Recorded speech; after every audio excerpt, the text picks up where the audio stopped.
This is a short presentation trying to point out to the future of psychiatry and linking the history of psychiatry from Sigmund Freud. We will go and talk a little bit about the Nobel Prize of Physics for 2024 and how this is related to psychiatry, to the DSM, and to artificial intelligence. We can look into the brain because of these two people, Ramon y Cajal and Golgi, who allowed us to see what's going on in the brain.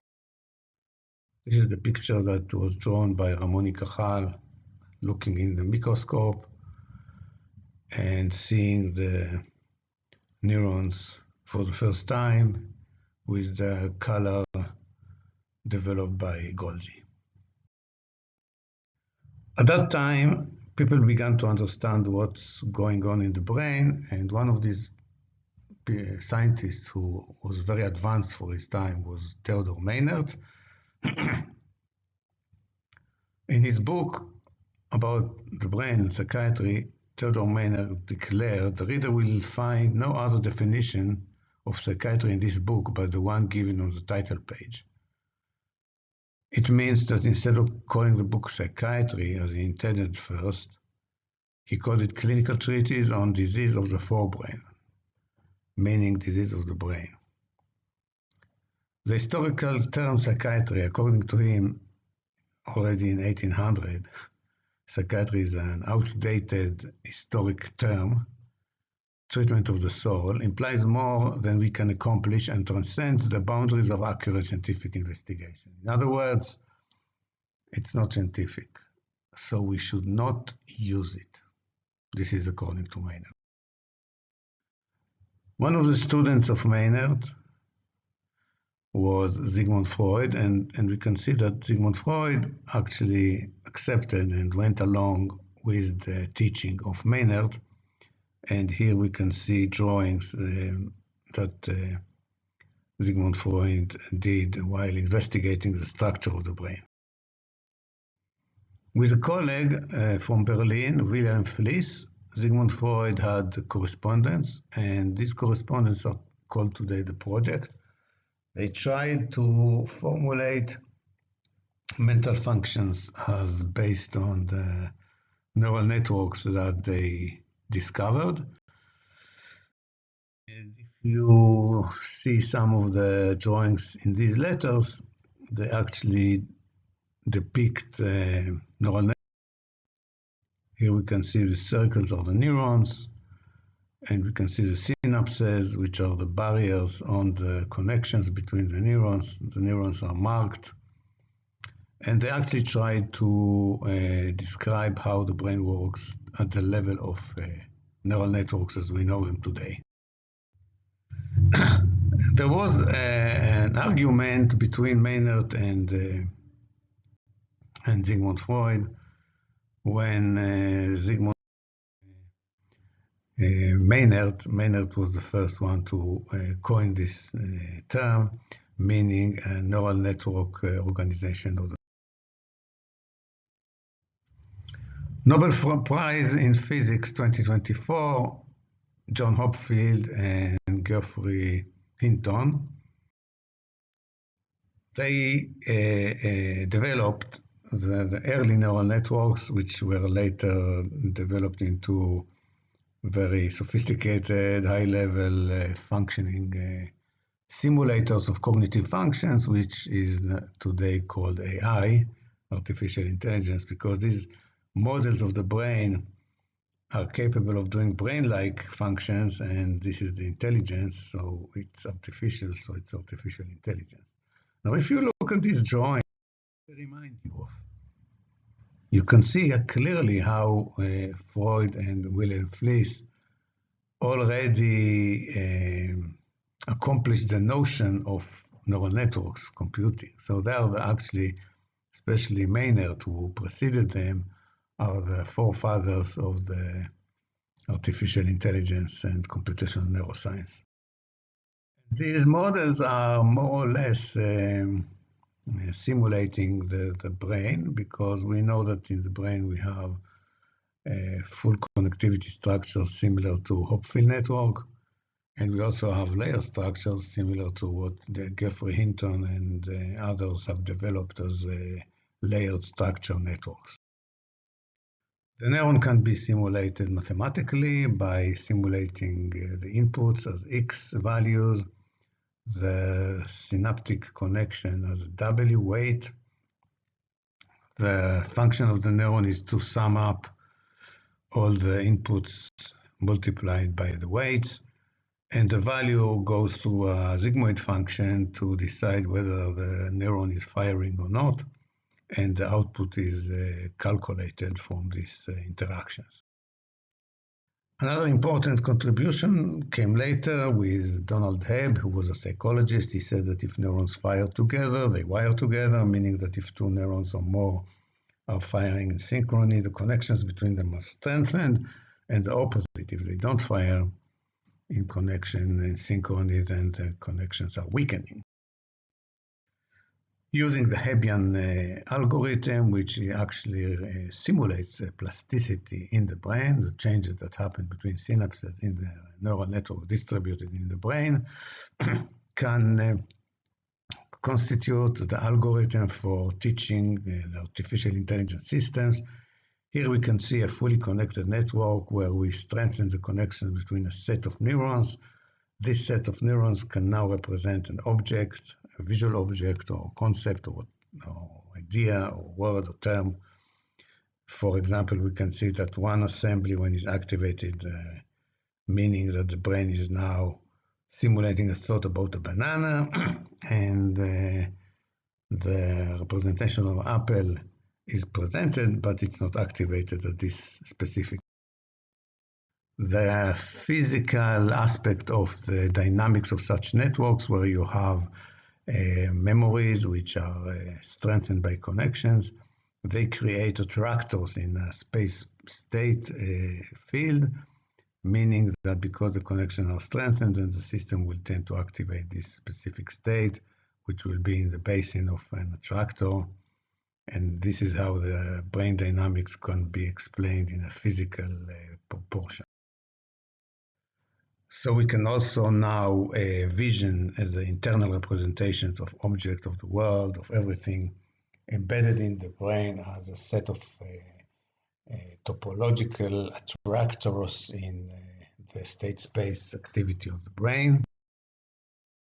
And here is an example of how artificial intelligence extracts, reactivates an internal memory. It can start with any state.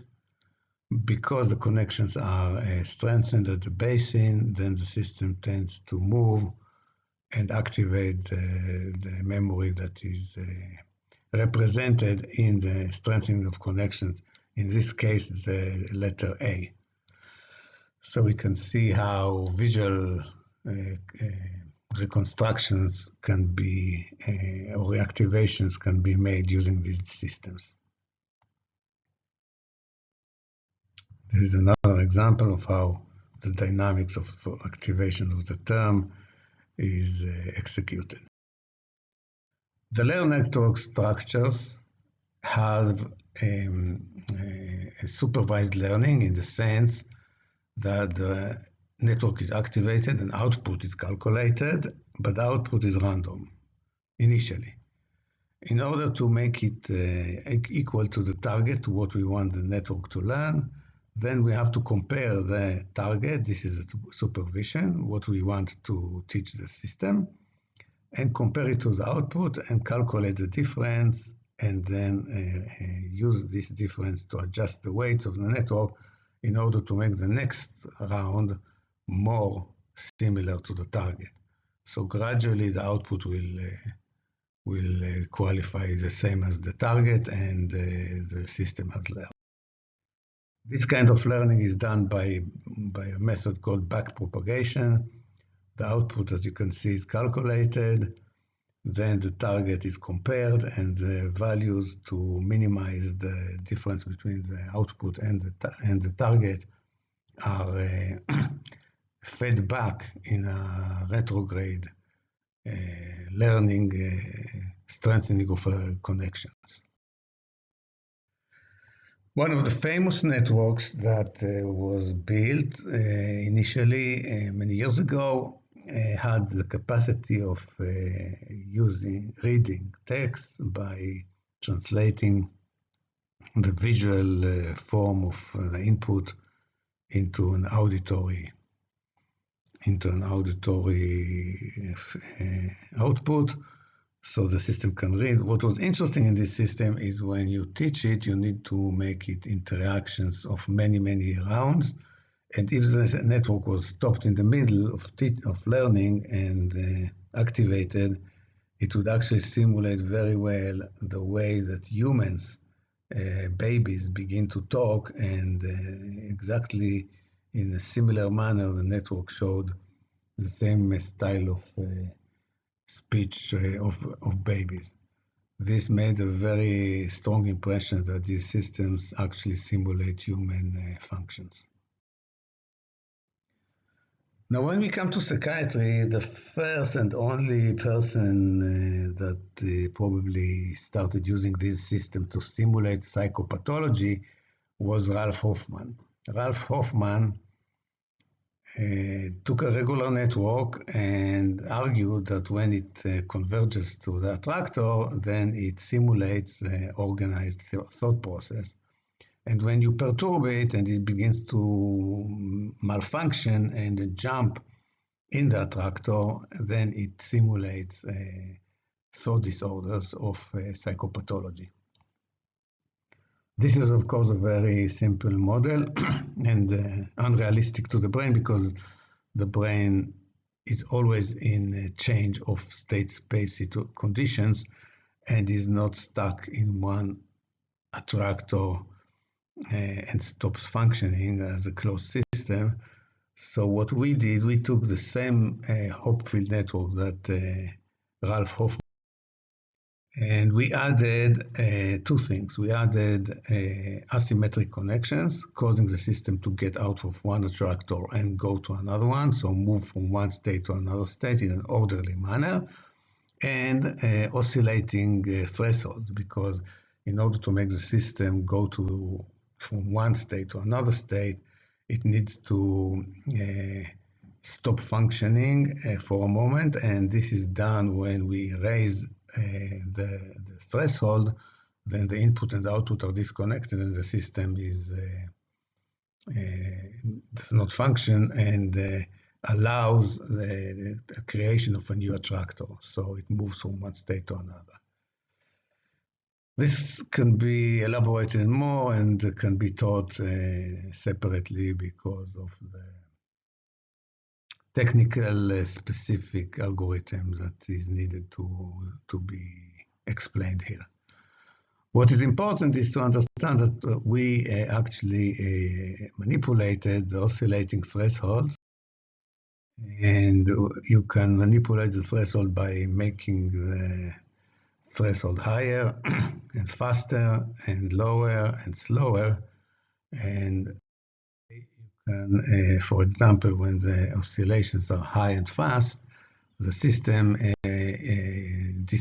becomes disorganized and the states jump from one concept to another, from one state to another. This simulates loosening of associations or flight of ideas like you have in manic and psychotic disorder. On the contrary, if the threshold is low and slow, the system tends to get stuck in one or set of activations, and this simulates both perseveration, the tendency to repeat the same ideation, and the constriction of ideas in one space-state situation. So poverty of thought and poverty of ideation can be simulated in this way. Using these simulations of brain-related or brain-simulated systems, we could simulate a set of disturbances, thought ranging from loosening of association and flight of ideas to perseveration, poverty of thought, and deficiency syndromes of schizophrenia. And we simulated that for specific cognitive tasks, like in this slide you can see a regular thought process going from one state to another. We simulated alternating stimulus task where conditions the patient needs to oscillate between two situations, and we simulated the disturbances typical to this task. We also simulated the Wisconsin card sorting task as shown in schizophrenia patients using the simulated neural network brain-related model. This was published. Another study that we did was using a layered structure network to simulate disturbances typical to schizophrenia patients according to the Rorschach ink plots number 3, as presented by large statistical results from atlases, Exner atlas. So in Rorschach ink plot number 3, you see two human figures holding a basket. And when you teach this network to identify this ink blot correctly, according to the statistics of popular means most of the people who answered for this ink blot said that it was related to two human figures. Then once it was toward the normal response, we made disturbance to the network. This is the network matrix of the normal response, simulate a schizophrenia condition. It is interesting because for the first time, I think, there is a possibility to grasp how a brain-related architecture system is simulating a psychological function, which is the form of the ink blot and responding in the same way as patients do. For 30 years, I have followed the literature of neural computing and psychiatric phenomenology, and this allowed me to generate of which you can find in textbooks, in PubMed, publications, and I think we have reached the condition where we can now substitute the terminology, the descriptive phenomenology of DSM-5 with an etiological related, brain-related diagnostic framework for psychiatry. We do that by taking the psychiatric phenomenology ranging from schizophrenia, psychosis to personality disorders through anxiety and depression. And we add the idea of brain plasticity, the changes that happen in the brain over time. First, we look at the time windows that are typical for the clinical condition. In schizophrenia, for example, we have a millisecond range, fast psychiatric phenomenology like delusions, hallucinations, which take a millisecond range.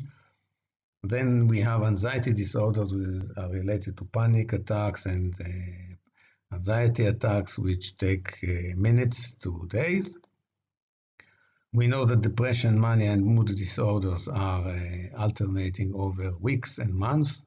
It takes more than 1 month for a change in mood in the sense of remission from depression. And finally, we have plasticity changes that are related to lifelong, from birth to adulthood, in personality disorders. After defining the time window, we can now go and define the mechanisms relevant to simulating the phenomenology, either in perturbations to connectivity. On the left, you see the disturbance to the normal connectivity of the brain. We won't go into that. This is a different lecture. We know that the brain is adaptable and optimizes internal representation. This is related to depression and anxiety. And we know that there is a configuration of internal representations in the state space of the brain, which represents the way we perceive ourselves and others.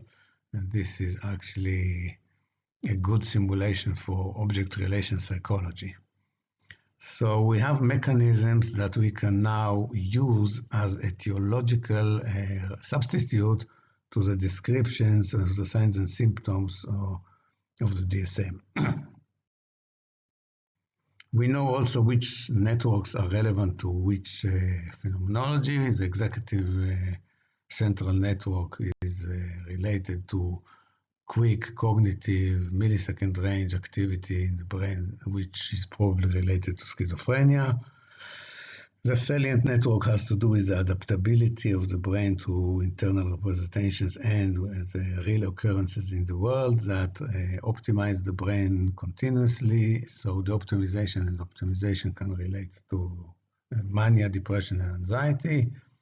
And finally, we have the default mode network, which is at rest network, which has to do with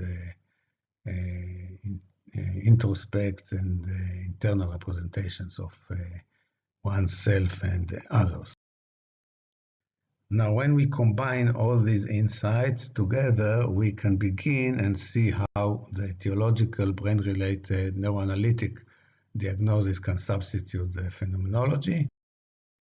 The phenomenology space, where on one side we have specific time windows and structures, meaning that we are now in a position where we can begin and generate a testable hypothesis for the etiology of each of the psychiatric phenomenology.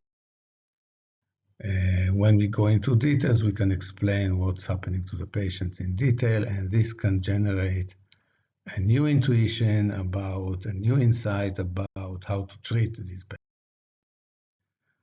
To read more in depth, you can go to Brain Profiler online, neuroanalysis in Google, and you can also see some.